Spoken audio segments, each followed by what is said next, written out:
స్వరాజ్ జిల్లాలో కూడా లడ్డు కావాలా నాయనా? కొత్త Cadbury Dairy Milk shots, chocolate ఇంకా పాలతో చేసిన లడ్డూలు.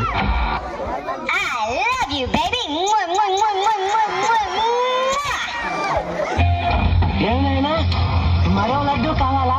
కొత్త క్యాడ్బరీ డైరీ మిల్క్ షాట్స్, 2 రూపాయలకి 2 లడ్డూలు. అన్నట్టు మర్చిపోయాను, మీ అందరికీ సంక్రాంతి శుభాకాంక్షలు. ఓకే, థ్యాంక్స్ తమ్ముడు.